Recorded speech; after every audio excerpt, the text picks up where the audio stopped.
ஃபியூச்சரை பற்றி நிறைய நெகட்டிவ் திங்கிங் வந்துக்கிட்டே இருக்குது. உங்களால் ஹேண்டில் பண்ண முடியல அப்படின்னு பார்த்தீங்கன்னா இந்த வீடியோ உங்களுக்காக தான். எனக்கு ஒரு கிளையண்ட் இருந்தார். அவர் ஆக்சுவலாக என்னன்னு பார்த்தீங்கன்னா நல்லா ஒர்க் பண்ணிகிட்டு இருந்த ஒரு கிளையண்ட். ரீசெண்ட் டேஸில் வந்து அவரால் ஒழுங்காக ஒர்க் பண்ண முடியல. ஸோ அடிக்கடி வந்துட்டு அவங்க பாஸ் வந்துட்டு அவங்களை திட்ட ஆரம்பிச்சிட்டாங்க. ஸோ அவருக்கு என்ன பயம் வந்துடுச்சுன்னா, நம்ம ஒழுங்காக பெர்ஃபார்ம் பண்ணுவோமா அப்படின்ற பயம் வர ஆரம்பிச்சிருச்சு. நம்ம அடிக்கடி திட்டு வாங்கிட்டு இருக்குமே, ஸோ நம்மளை ஒரு வேலையை விட்டு தூக்கிடுவாங்களோ. ஆக்சுவலாக அவர் வேலையை விட்டு தூக்க போகிறோம் அந்த மாதிரிலாம் எந்த ஒரு விஷயமும் வந்துட்டு இந்த கம்பெனிலாம் அவங்களை சொல்லவே இல்லை.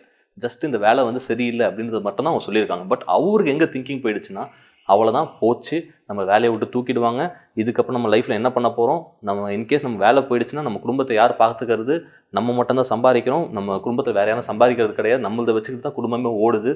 இன்கேஸ் அவங்க வேலையை விட்டு தூக்கிட்டாங்கன்னா நம்மளை இஎம்ஐ கட்ட முடியாது. இந்த அளவுக்கு அவர் ஃபுல் திங்கிங். அவருக்கு என்னென்னா, ஒரு நெகட்டிவ் திங்கிங் எடுத்தால் ஒரு லிஸ்ட்டு போட்டால் வந்து அது பாட்டுன்னு போயிட்டே இருக்குது. ஆக்சுவலாக பார்த்தீங்கன்னா நெகட்டிவ் திங்கிங் எப்படி வரும்னு பார்த்தீங்கன்னா, அந்த குண்டு மலை பொழிகிற மாதிரி வந்துக்கிட்டே இருக்கும். அந்த ஒவ்வொரு தாட்டையும் அவங்க வந்து பார்க்கும் போது ஃபஸ்ட்டு இனிஷியலாக ஓகே போயிட்டே இருப்பாங்க. பட் ரிப்பீட்டடாக அது வந்துக்கிட்டே இருக்கும்போது அவங்களுக்கு வந்துட்டு அதை எப்படி ஹேண்டில் பண்ணணும்னு தெரியாது. அந்த உலகத்துக்குள்ளேயே போயிட்டு அது உண்மைன்னு நம்ப ஆரம்பிச்சிருவாங்க. ஸோ அந்த உண்மையை நம்ப ஆரம்பிச்சதுக்கப்புறம் அதுக்கேற்ற மாதிரி தான் அவங்க உலகமும் இருக்கும். ஸோ எல்லாத்துக்குமே அவங்க பயப்பட ஆரம்பிச்சிருவாங்க.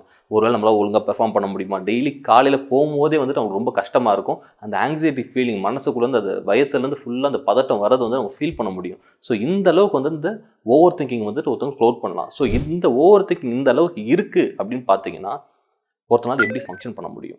ப்ரெசன்ட் மூமெண்ட்டில் இருக்கிற வேலைகளை கூட உருப்படியாக பார்க்க முடியாது. ஏன்னா அந்த திங்கிங் வந்துக்கிட்டே இருக்கும். அந்த திங்கிங் வந்து அது பயப்படுறதுனாலே வந்து அந்த கான்சன்ட்ரேஷன் ஒழுங்காக இருக்காது.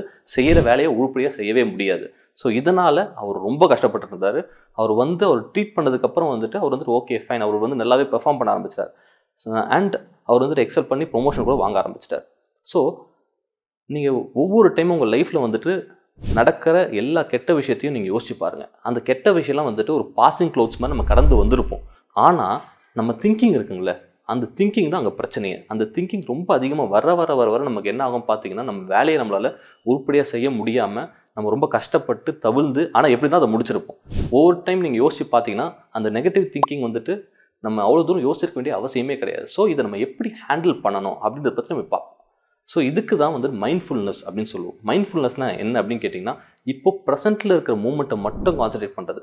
நம்ம பாஸ்ட்டில் நடந்த சில விஷயத்தெல்லாம் நினச்சி நம்ம ரொம்ப பயப்படுவோம். ஸோ அந்த மாதிரி விஷயங்கள்லாம் வந்துட்டு நம்ம வந்து கடந்து வரதுக்கு தான் இந்த மைண்ட்ஃபுல்னஸ் நம்ம ப்ராக்டிஸ் பண்ண வேண்டியது இருக்கும். முதல்ல இது எப்படி ப்ராக்டிஸ் பண்ணால், இது வந்து ஒரு ஃபார்ம் ஆஃப் மெடிடேஷன் தாங்க. ஸோ மெடிடேஷன் என்னென்னா, ஃபஸ்ட்டு ஒரு இடத்துல போய் உட்காந்துக்கிட்டு நீங்கள் என்ன ஃபஸ்ட்டு உங்கள் ப்ரீத்திங் அப்சர்வ் பண்ணுறீங்களா, அந்த ப்ரீத்திங் மட்டும் கொஞ்சம் அப்சர்வ் பண்ணிக்கிட்டே இருங்க.